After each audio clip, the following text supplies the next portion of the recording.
What is going on, everybody? Welcome back to Benchwarmer Sports and live here on a Wednesday afternoon for coming off the bench. We have got a lot of different topics to talk about today. We're going to be talking about two pretty insane stories coming out.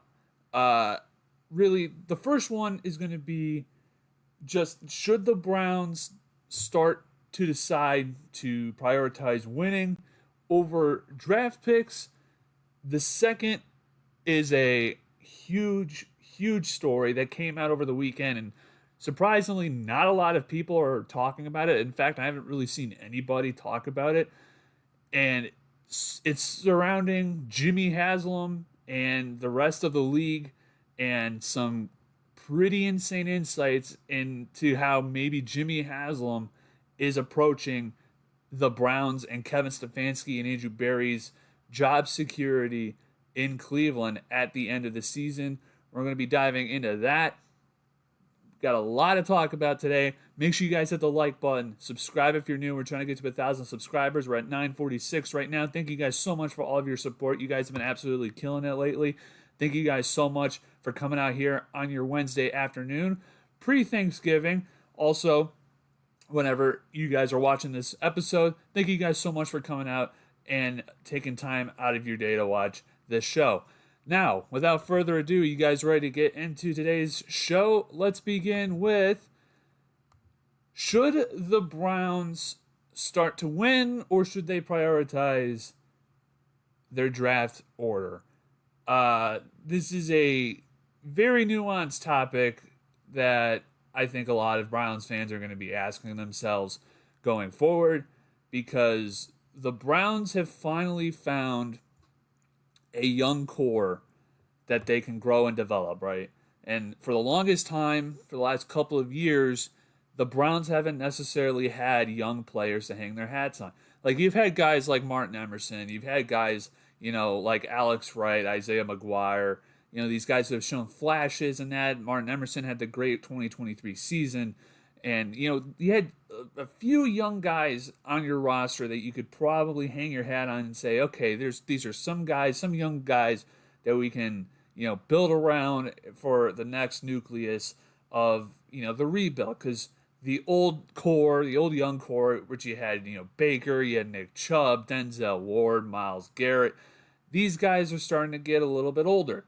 And, you get rid of Baker Mayfield in 2022. Nick Chubb gets hurt in 2023. Denzel Ward and Myles Garrett are still the best they've ever been. They're still absolutely killing it, right? But then you didn't really have this infusion of young players because you traded away 3 first-round picks for Deshaun Watson. And then now, after this draft in 2025, Andrew Berry has killed it. I've said before, I've killed Andrew Berry. You guys know how I feel about Andrew Berry. He's killed it, right? You got Mason Graham, Carson Schlesinger, Quinshawn Judkins, Dylan Sampson has shown flashes, Harold Fannin, and then you have Shedeur. You have a young nucleus of talent that the Browns have not had in a very, very long time. It's been 5 years since you could probably say the Browns have had a young core of talent to build around. And the whole discussion now is, should the Browns start to prioritize winning with these young players instead of trying to prioritize getting a high draft pick? And I think this is a very nuanced discussion, because you have to kind of put yourself into young players' shoes where, back during the first core with Myles Garrett, right? Myles Garrett was like the cornerstone of the Baker Mayfield core. And Myles and Njoku, all these guys came into the league in 2017, and they didn't win a single game their rookie season. Like, remember, Myles Garrett, for as good as he is and as as hungry as he is to win, the guy never won a game in his rookie season. The Browns didn't win a single game in Myles Garrett's rookie season, which is absolutely insane to think about. So these guys, the previous young core with Myles Garrett, They didn't know what it was like to win football games. They had to learn as they grew, right? They had to learn, but it also took them 5 different regimes to figure out how to win. It took them, Freddie Kitchens, Hugh Jackson, Greg Williams, and then eventually Kevin Stefanski. It took them 4 different head coaches to try and figure out how to win, in a sustainable way. With this current young group, you have to ask yourself right now, do the Browns need a higher draft pick, or do they need to have these young guys experience how to win in the NFL first before you take the next step, right? And it's a developmental process. It's a developmental process with these young guys, especially with Shedeur Sanders. We already know Shedeur Sanders, the whole thing about Shedeur Sanders is that he goes into, whatever program, in college or high school, who is, a lower level, not as good of a football team, but then all of a sudden when he comes in, he changes the whole culture, and then they start winning, right? And this happened, at Jackson State, happened at Colorado. That's been like the whole Shedeur Sanders mantra, is that he just goes into these destitute football teams and programs, and he just absolutely changes the culture and does everything to make them, successful and winners, right? To me, I said this on Monday's show. The vibes around the Browns after Shedeur Sanders' his debut start, the vibes felt so much different. I told you guys, that win, it felt so much different than the Miami Dolphins win with Dylan Gabriel as the quarterback, right? It felt so much different than the Packers win with Joe Flacco as quarterback, right? The team felt alive. They felt like an actual an actual team, like an actual living, breathing team after Shedeur Sanders won against the Raiders, to me at least. And this is where you're going to have a discussion if you're Andrew Berry and Kevin Stefanski, where you got a guy who obviously is a exuberant, extroverted personality. He's very flashy. He does a lot of this stuff. And, he's very outgoing. He's very showboaty. He's very confident. But the thing about Shedeur is that he brings confidence to everybody else, it seems like. Especially in the locker room. I played Myles Garrett's comments and about like how he feels about Shedeur Sanders and all this other stuff. And about, there's plenty of other comments by other, Browns players who said the same thing about Shedeur Sanders and the confidence that he brings to the football team, right? To me, that shows you that the Browns players themselves are focused on winning right now. And against the 49ers that you're going to play on Sunday, when conditions are not going to be the best, you're going to be on the lake, it's going to be raining and snowing, it's going to be windy, the temperature is going to be like in the 30s, but the wind chill is going to be like in the teens. You're going to have all of these guys, these young players, try and go out there and learn how to win on the lakefront. And it's going to be so much, fun to try and see these young guys try and figure out how to win in Cleveland. And to me, I think what you have to do with the Browns, you're going to have to try and probably focus on these guys trying to win. And now I'm going to say, I have always come into this season thinking the Browns need to prioritize their draft order. They need to prioritize, where they pick in the draft and all this other stuff. I always said this year is going to be like 2017. You're going to have to figure out who the young guys are, build around them, and then, suck until you get a higher draft pick, right? But I guess I could say I overestimated or I underestimated how important winning football games, what the impact of winning football games does to young players in the league. And then, like I said, you think about Myles Garrett and David Njoku, who came into their rookie season. They hadn't won a game until week 3 of the 2018 season. They hadn't won a single freaking game since 17 games. No, it was 19 games. 19 games. It took them 19 games to win a football game. And which is just insane to think about. And to me, the Browns cannot go through another 0-17 type thing. They cannot, to me, a successful season right now, going forward, where you have 6 more games left to go.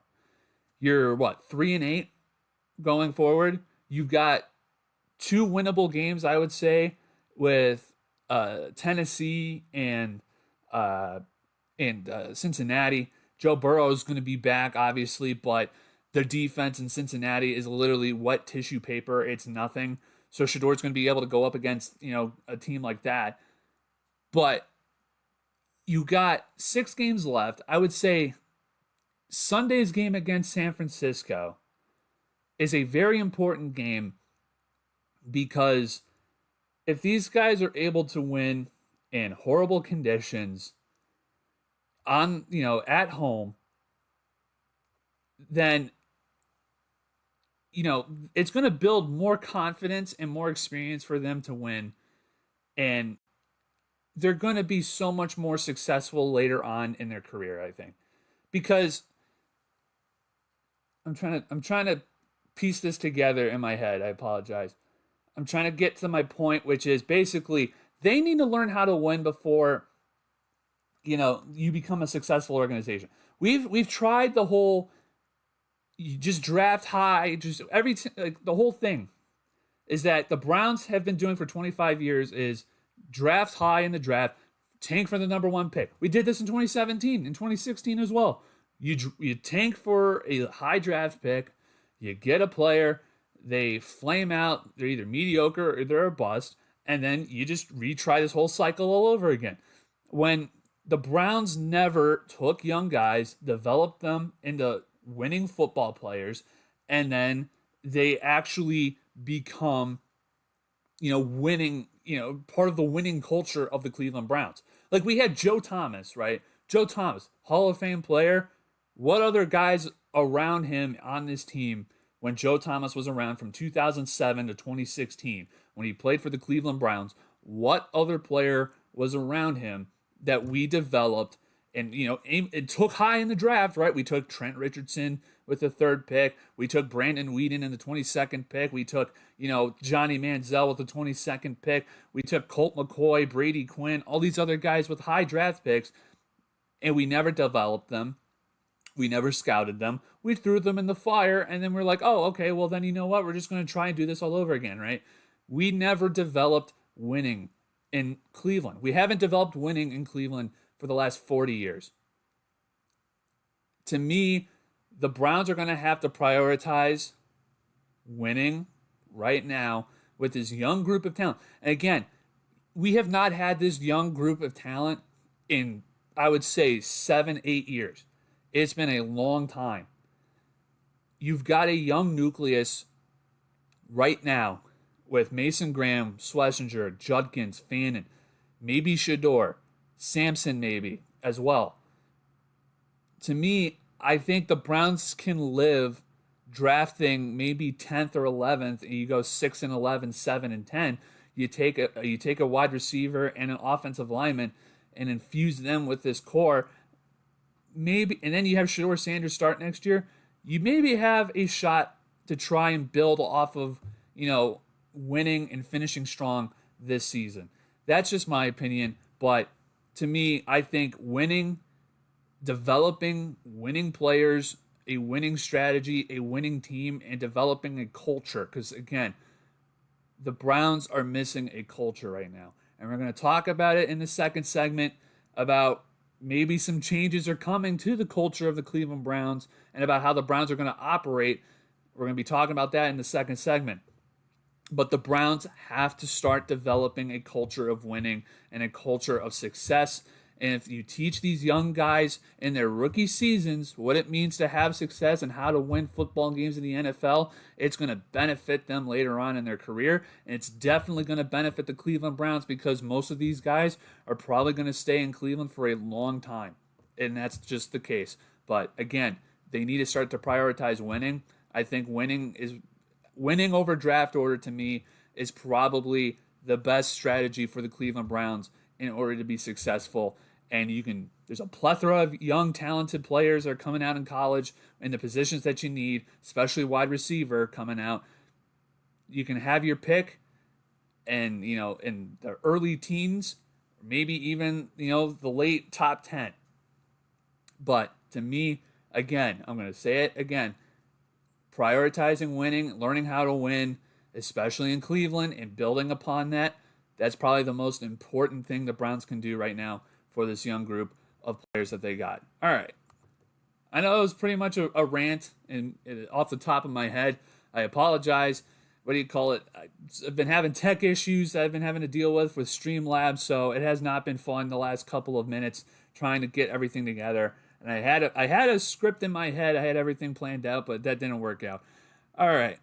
Well, anyways, thank you guys so much for coming out here on your Wednesday afternoon. I really appreciate it. Diamond Finder says, hey, bro, left the like and subscribe. I appreciate that, Diamond Finder. I really appreciate it. Again, I'm sorry. Streamlabs is not going good right now because it usually posts, subscribers in my mini feed here, and it just says there are no events to display. So I don't know what's going on with Streamlabs, but thank you so much for your subscription, man, and the like. I really appreciate it. Thank you guys so much for coming out here on your Wednesday afternoon, your pre-Thanksgiving coming off the bench episode.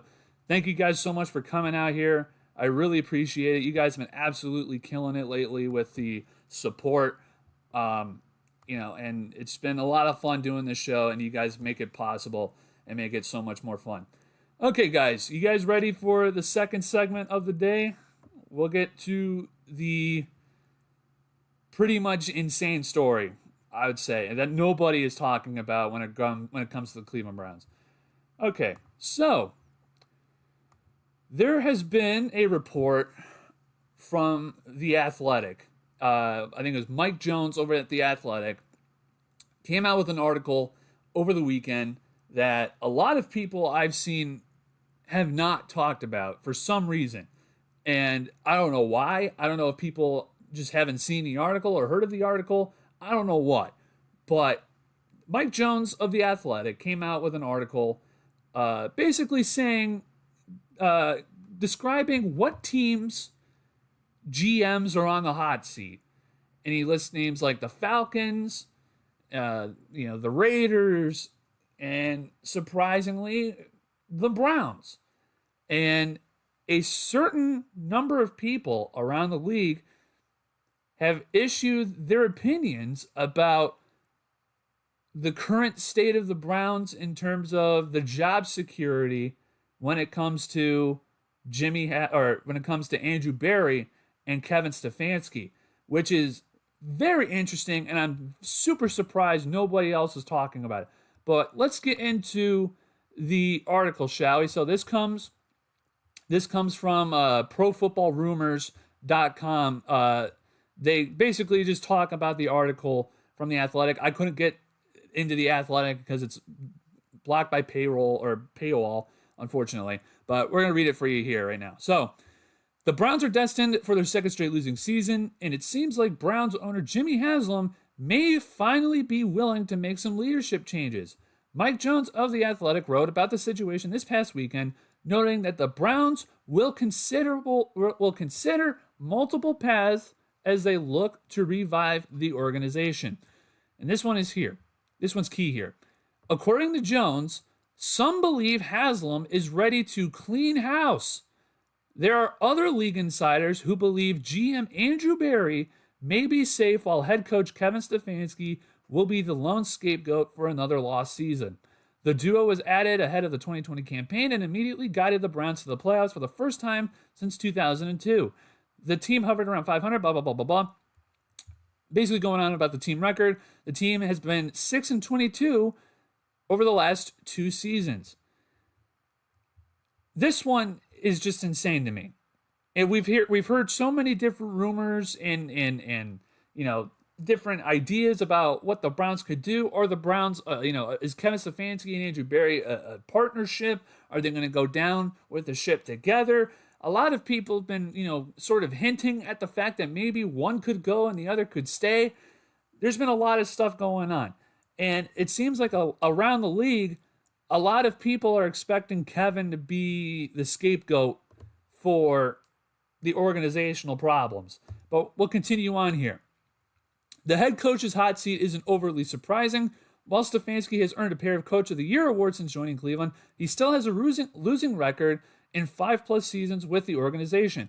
While the team's revolving door at quarterback hasn't helped the coach's cause, the offensive-minded Stefanski has also struggled recently to get that unit on track, leading to him handing over offensive play calling duties in each of the past 2 seasons. And again, I made a video. We had a segment about this, on a couple weeks ago on Coming Off the Bench. I said, having, doing, play calling duties, relieving yourself of play calling duties 2 years in a row, not a good look. It's not a good look. I understand, and that's why I was so shocked when Kevin Stefanski did that, because I said there is no way in hell that you could possibly say, if you're Kevin Stefanski, if I give up play calling duties, again, which is supposed to be my offense. Remember, guys, this whole thing this season about the offense was that this was supposed to be Kevin Stefanski's offense.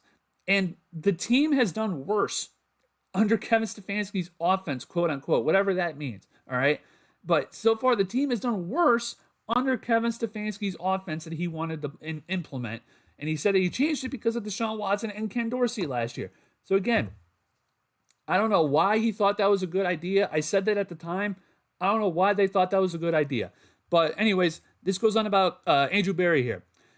Berry's situation is a bit more unique. As Jones writes, there's a belief that the general manager may have had more recent success, if not for the meddlesome ways of ownership. So people are saying that Andrew Berry would be more successful if Jimmy Haslam wasn't involved as much. Everybody's been saying that for the last 13 years since Jimmy Haslam has bought the team.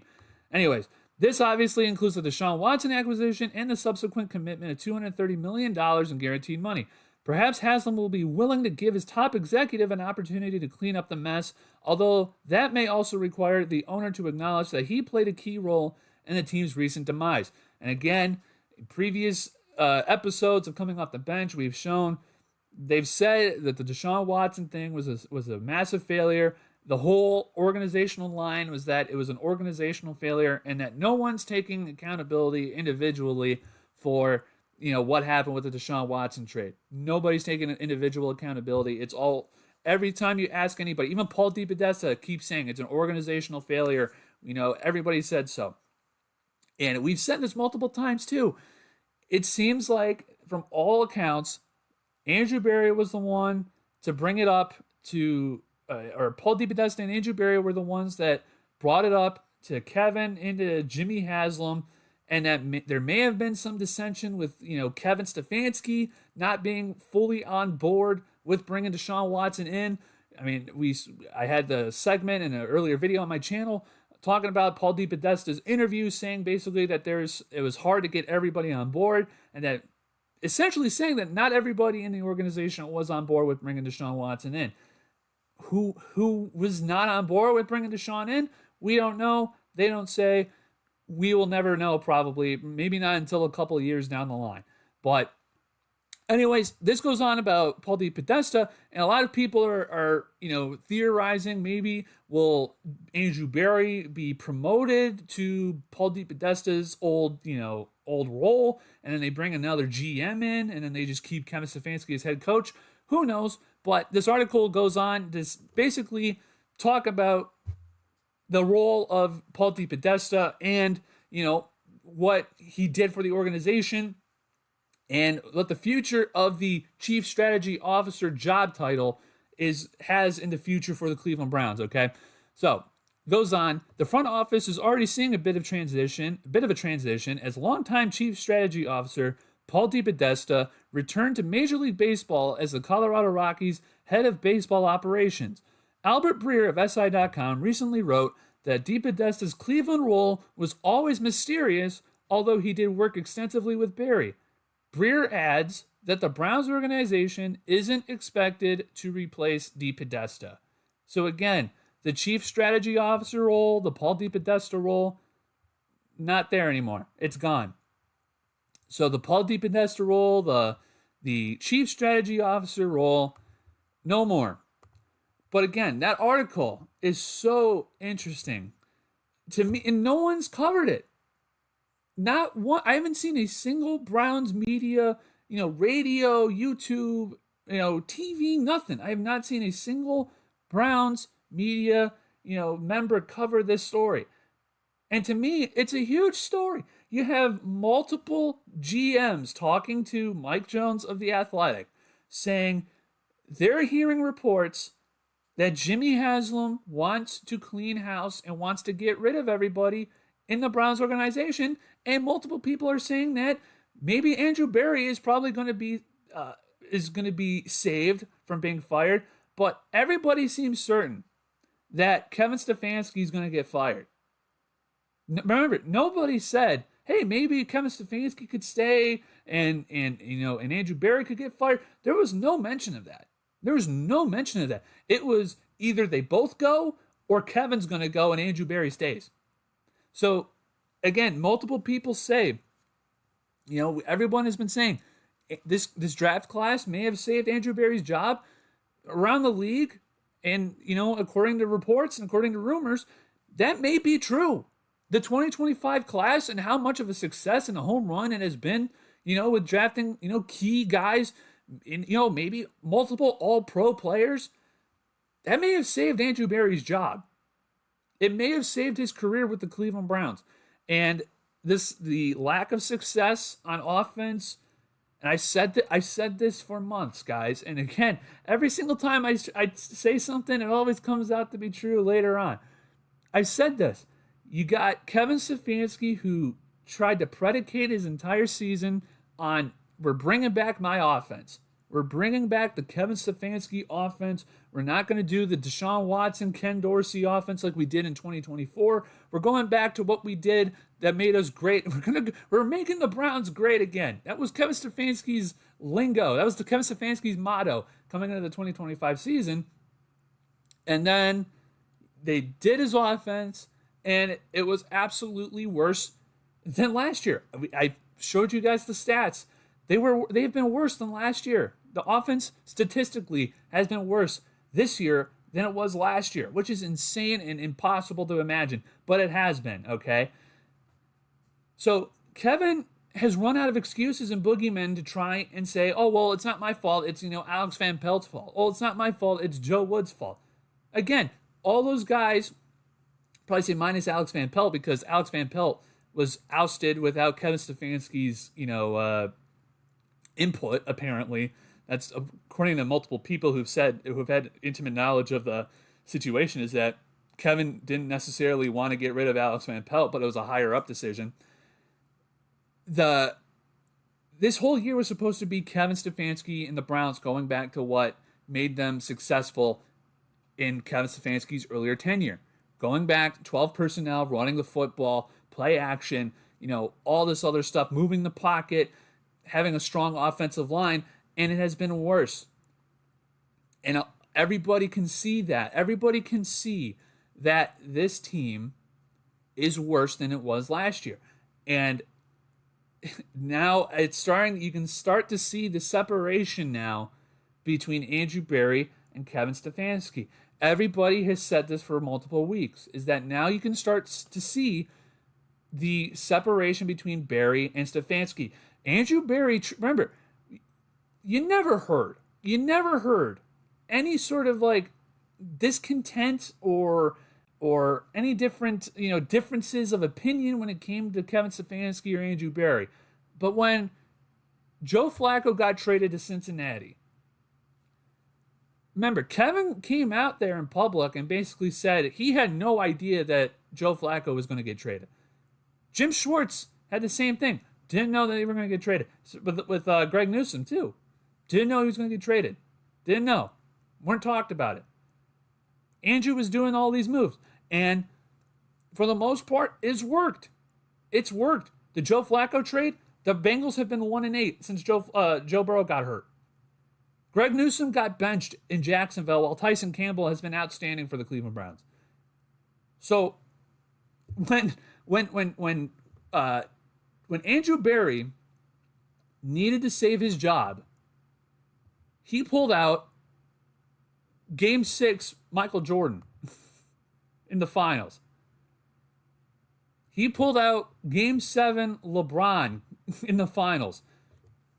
Andrew Berry probably had the best Browns draft in the last maybe 20 years, and it saved his job. It has saved his job. And everybody said that.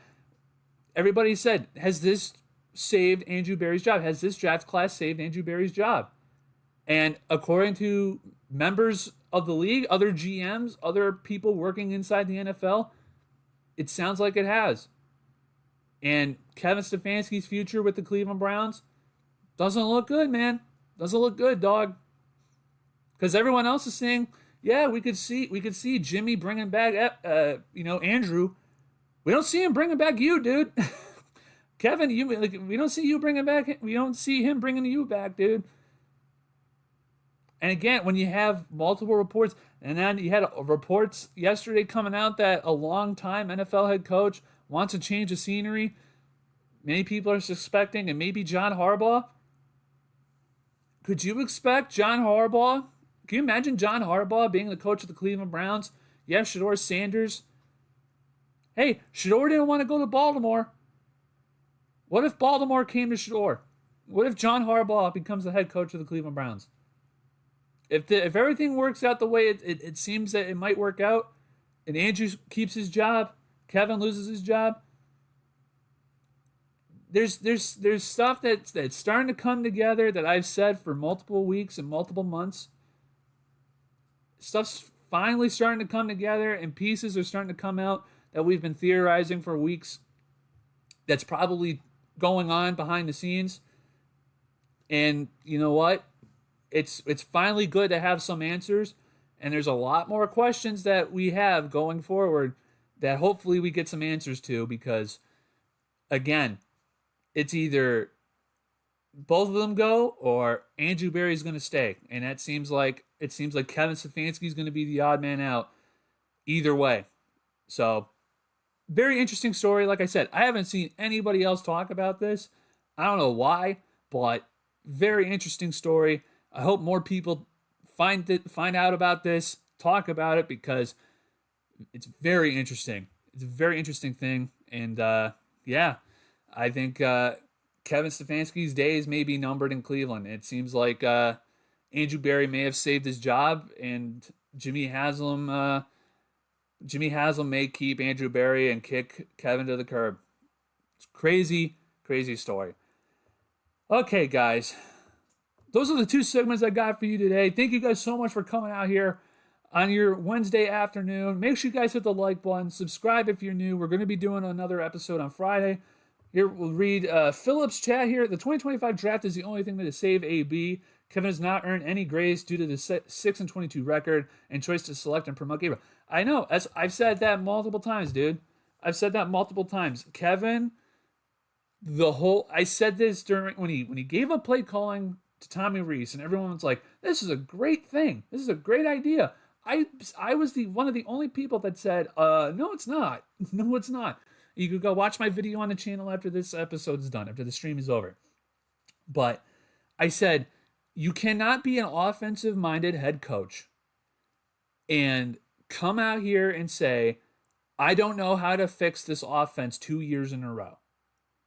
And the offense that we're trying to run this season is supposed to be my offense. And if I can't fix what's supposed to be my offense with the quarterback that I wanted in the draft, right? That I wanted in the draft. I fought for the Browns to select Dillon Gabriel. If I can't fix this offense with my quarterback that I wanted, then how the hell are you still the head coach of this football team? I said that when that happened. I made the video talking all about that. It makes no sense to me. It made no sense to me at the time. And to me, I said that is one of the death nails in Kevin Stefanski's coffin. That's one of those death nails in his coffin. There's no way you can come back from that. No way. I mean, imagine at your job, whatever you do for your work, and you say, yeah, two years in a row. Yeah, man, I don't know how to do this. I can't do this. Well, are you going to stay at your job or are you going to get fired and they're going to bring someone else who knows how to do it? Right?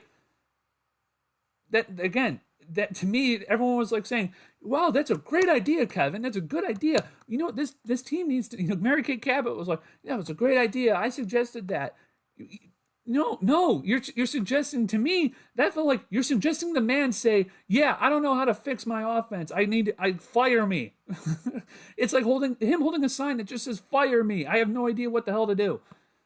But again, like I said with that article, multiple people say the same thing.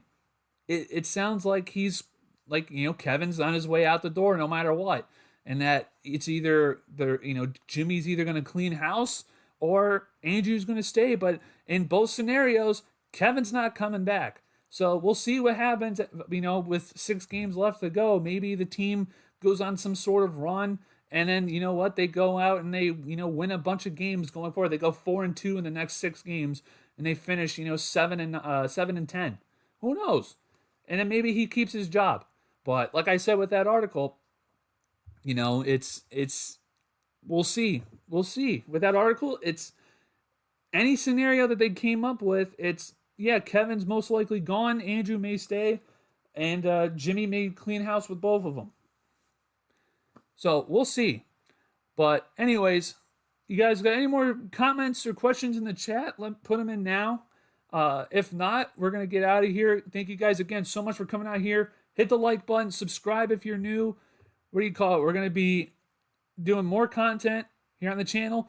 We're going to be back Friday afternoon previewing the Browns-Niners game and talking about more stories around the league and with the Cleveland Browns. Make sure you guys come back Friday at noon Eastern for another edition of Coming Off the Bench. Once again, hit the like button, subscribe if you're new. I'll see you guys all Friday at noon. Have a good rest of your day, guys. Have a good Thanksgiving. Hopefully you guys have